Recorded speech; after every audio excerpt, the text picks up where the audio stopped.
Hello everyone, welcome to our sports news channel. Here you are always well informed. I ask you to subscribe, leave your like and thank you.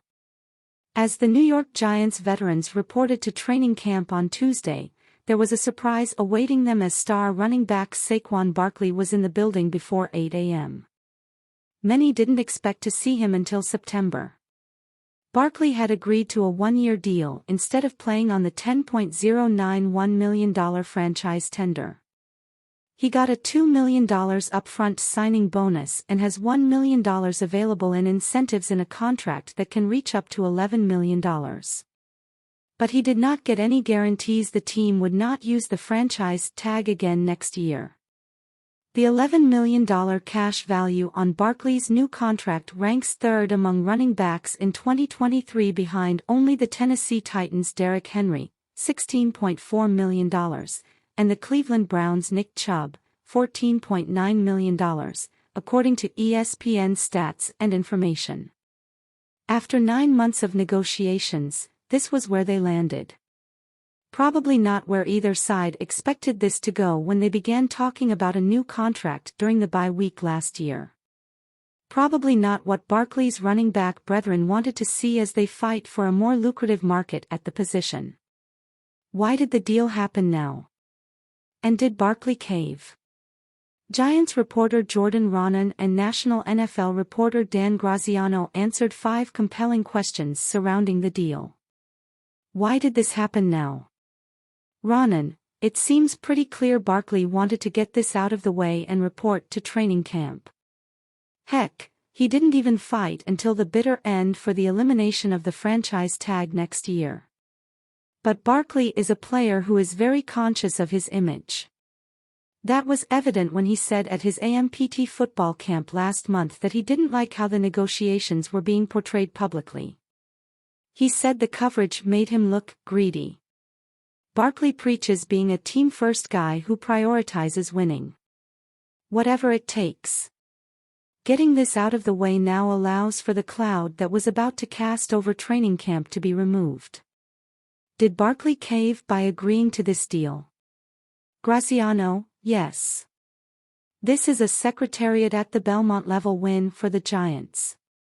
Barkley could have insisted on a clause that prohibited the Giants from franchising him again next year, but he didn't. He could have sat out training camp and taken this deal a month from now, but he didn't. He could have at least sat out one single day of training camp and taken this deal Wednesday, but he didn't.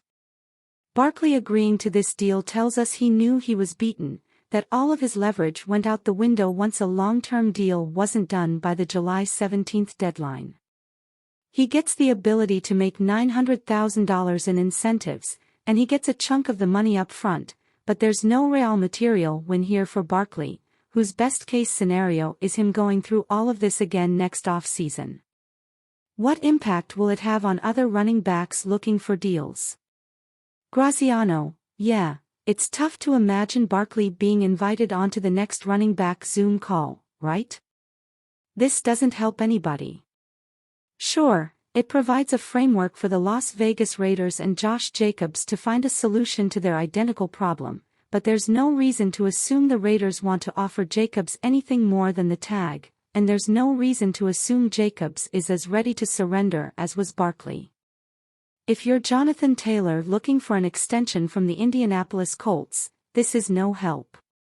If you're Dalvin Cook, Ezekiel Elliott, Leonard Fournette or Kareem Hunt, all free agents looking for homes, this is no help.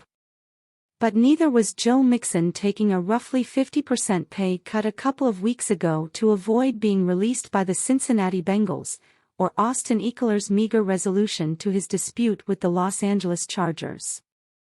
The facts are the facts, and right now the fact is that no one wants to pay a running back or even feels like they need to. In the real-world picture of the current market, this is the absolute best that Barkley could do, and that's a shame for all of them. What does it mean for Barkley's future with the Giants? Raanan: this isn't going to eliminate any bad taste left in Barkley's mouth from the difficult negotiations. The Giants didn't give up a ton here. They still have the franchise tag to use or hang over his head next year. Barkley wants to stick with the Giants, and he has said repeatedly he wants to remain a Giant for life. But this doesn't change the fact that general manager Joe Schoen has his limits on what he believes Barkley is worth.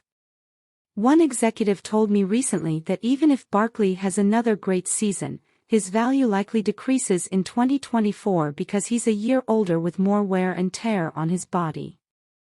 How important for the Giants' offense was getting the deal done now? Ronan, there is a benefit to having Barkley in camp. It allows him to be in football shape for the start of the season and get his timing down with the offensive line. The Giants also made a lot of changes to the receiving core this offseason, and really, the offense as a whole is expected to look different. Having him in the building and on the field, even if his workload is likely limited, can only help work out some of the kinks. But the biggest benefit might be that Barkley's teammates don't have to answer questions about his absence all summer and deal with the potential distractions that come along with that. Instead, it could be a relatively drama-free camp.